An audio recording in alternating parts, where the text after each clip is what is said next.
Halo teman-teman, berjumpa lagi dengan saya Brother Pil. Kali ini kita akan menanggapi Zakir Naik yang baru-baru ini dagang tur dakwah ke Indonesia dan mengunjungi beberapa kota di Indonesia. Dan kali ini Zakir Naik ditanyai pertanyaan sebagai berikut. Nah, dalam salah satu sesi tersebut ada pertanyaan yang sangat menarik dan penting.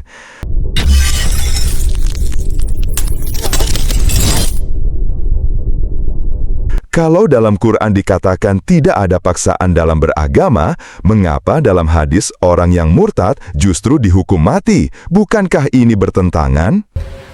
There is one sahih hadith that says that those who leave Islam can be killed.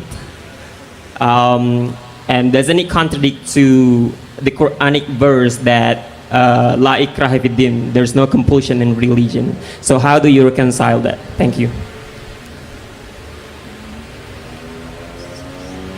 There was asked a question that there is a Sahih hadith which says that those who leave Islam, they should be killed. And the verse of the Quran is referring to Surah Baqarah chapter 2 verse number 256, which says La ikraha fid din, there is no compulsion in religion. So isn't there a contradiction?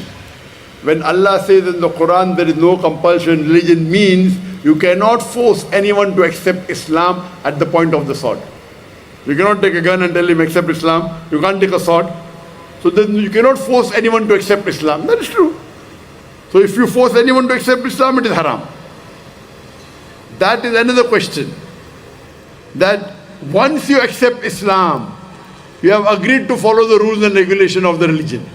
There's a difference between the two. You cannot force anyone to accept Islam, that's not permitted. But someone who accepts the deen, he is a Muslim, then he leaves the deen, he is going from the right track to the wrong track. This Islam does not permit. And why Islam says that? They don't want a person to go from good to bad. Islam agrees that Islam is Dinul Haq. You cannot force anyone to accept, but once you accept, it is the rule you have to follow. For example, no one can force you to join a school, correct? Yes. Can someone force you? No. But once you join the school, then you have to wear the uniform or not? Yes. You have to respect the teacher or not? Yes. You have to appear for the examination or not? Yes. If you do bad, then you'll fail or not? 100%. Now, why you're failing me? Not forcing anyone is a different concept. You can't force anyone for him to accept the deen. And that also you're quoting half. La ikraha fid din, there's no compulsion religion. Truth stands out clear from error. Whosoever holds the hand of Allah subhanahu wa ta'ala, he will take you darkness from light. He will take you from darkness to light. If you hold the hand of the Satan, he will take you darkness to light. So he'll take you from light to darkness, the Satan. Complete the full verse, according half. So there's no compulsion in anyone. You cannot force anyone for him to accept Islam. But once out of free will he accepts, then he has to follow the rules and regulation of the religion, and we would not want anyone to devalue himself from going outside the deen. So that's, I agree with that logic, that we should not allow anyone to devalue himself. So that's the reason these are the rules laid down by Allah subhanahu wa ta'ala. Hope that answers the question. Barusan kita dengar jawaban Zakir. Ia pun menjawab dengan analogi yang jujur saja cukup janggal. Katanya, masuk Islam itu seperti masuk sekolah. Kalau sudah masuk, ya harus ikuti aturannya. Tapi mari kita telaah logika ini baik-baik. Ada dua jalur untuk menjadi Islam. Pertama, orang yang lahir dari keluarga Muslim. Kedua, orang yang memilih masuk Islam dari sebelumnya bukan Islam. Jika kita balik ke analogi Zakir, Zakir lupa bahwa masuk sebuah sekolah juga bisa ada paksaan. Contohnya, orang tua masukkan anak ke sekolah pilihan mereka. Seorang anak bisa saja didaftarkan ke sekolah tertentu tanpa persetujuan dia sendiri. Tapi, apakah ini berarti sang anak wajib patuh selamanya? Bagaimana kalau setelah besar, dia merasa sekolah itu bukan tempat yang cocok? Sekarang, mari kita tarik ke ranah agama. Banyak orang yang menjadi Muslim bukan karena mereka memilih, tapi karena lahir di keluarga Muslim. Mereka tidak sempat memilih, hanya dijadikan Muslim oleh orang tuanya. Nah, pertanyaannya, apakah orang yang dari awal tidak memilih tetap tidak boleh keluar? Dan kalau keluar, apakah tetap dihukum mati seperti yang disebut dalam hadis?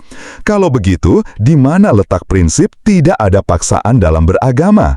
Pertanyaan kita adalah, apakah anak yang lahir di keluarga Islam bebas keluar dari Islam karena pada awalnya dia tidak memilih Islam?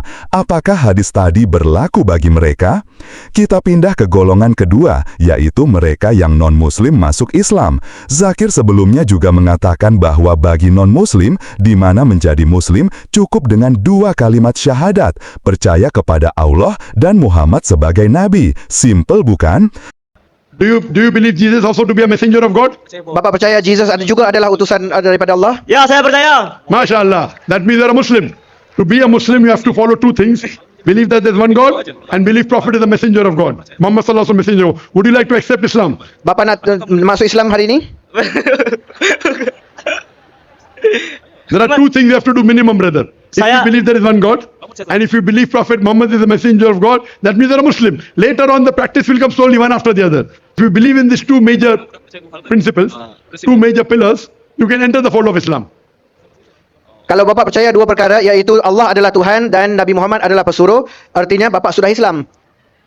Tapi anehnya, kalau setelah masuk dan mempelajari Islam lebih dalam dan tahu semua hal tentang Islam yang ternyata tidak seperti yang dipromosikan, maka orang itu memutuskan untuk keluar, kok dihukum mati. Padahal orang itu masuk hanya bermodalkan 2 kalimat syahadat, tanpa tahu aturan-aturan dalam Islam bagaimana. Setelah dia pelajari, baru dia tahu.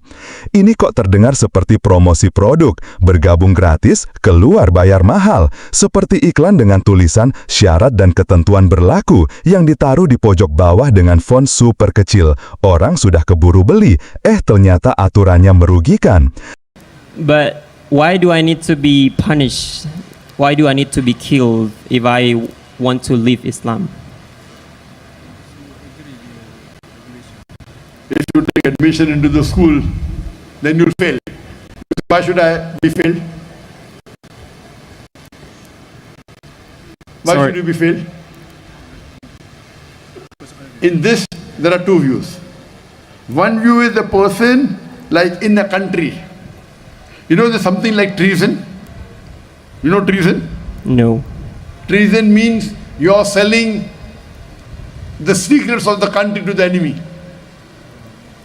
Belot kepada negara. Pembelot, Oh, pengkhianat. If you do that, most of the country, death penalty or life imprisonment. If you do, you cannot say, why is this country giving me death penalty? Why did you do that mistake? Can you argue? no. No, I want to do it, I want to sell. No, why? This is the law of the country. Why did you become a citizen of the country? But I cannot do that to somebody else who's not a citizen of the country. Do you understand? Yes. So these are rules of the country. They're logical. And this is to help the person stay on the straight path. Allah wants the person to go to Jannah. So that's the reason these are deterrents, so that he stays on the straight path. Those person who don't know what is the beauty of Islam, he may think it's illogical. I'm asking a question. Your son wants to jump from the 10-story building. I saw Superman. Will you allow? Will you allow? No. No, but freedom is there. Let your son jump. He say, I'm Superman. Superman jump, he doesn't die. What will you do? Allow him to jump? No. Why? Because You're a very harsh father. Maybe you slap him also, correct? yeah. Why? Why don't you slap him? Yeah, because I would rather slap him as opposed to Rather than he dies. Yeah. Here also better you die rather than you go to hell. Do you understand? Yeah. Thank you. Otherwise you go to hell. So we don't want Muslim people to go to hell. Yeah. Okay? Hope that answers the question. Thank you. Lalu ketika ditanya lebih lanjut, kenapa yang murtad harus dibunuh? Jawaban Zakir pun mengejutkan. Supaya tidak masuk neraka. Tunggu, ini gimana logikanya? Sejak kapan dibunuh jadi solusi menyelamatkan jiwa dari neraka? Dan siapa yang bisa menjamin orang yang dihukum mati karena murtad itu akan langsung diterima masuk surga? Bukankah keputusan murtad itu sendiri menunjukkan bahwa orang tersebut menolak ajaran Islam? Apa iya seseorang yang sudah menolak Allah dan Nabi-Nya lalu dihukum mati justru tiba-tiba bisa dapat tiket surga? Logika seperti ini sangat sulit diterima. Nah, itu dia tanggapan saya terhadap jawaban Zakir Naik soal hukuman mati bagi orang yang murtad. Ini bukan soal menyerang pribadi, tapi menguji argumen dengan logika dan keadilan.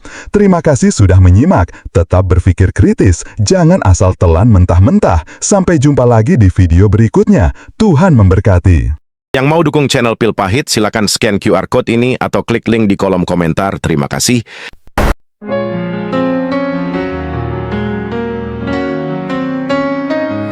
Janganlah hendaknya kamu khawatir tentang apapun juga. Nyatakanlah dalam segala hal keinginanmu kepada Tuhan dalam doa dan permohonan dengan ucapan syukur. Segala perkara dapat kita tanggung di dalam Dia yang memberi kita kekuatan. Bersukacitalah senantiasa dalam Tuhan. Sekali lagi ku katakan bersukacitalah. Tuhan kita akan memenuhi segala keperluanmu menurut kekayaan dan kemuliaannya dalam Kristus Yesus.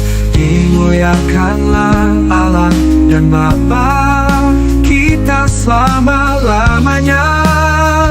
Amin. Segala perkara dapat kita tanggung di dalam Dia yang memberi kita kekuatan. Bersukacitalah senantiasa dalam Tuhan. Sekali lagi ku katakan bersukacitalah. Tuhan kita akan memenuhi segala keperluanmu menurut kekayaan dan kemuliaannya dalam Kristus Yesus. Dimuliakanlah Allah dan Bapa kita selama-lamanya. Amin. Segala perkara dapat kita tanggung di dalam Dia yang memberi kekuatan. Bersukacitalah senantiasa dalam Tuhan. Sekali lagi ku katakan bersukacitalah.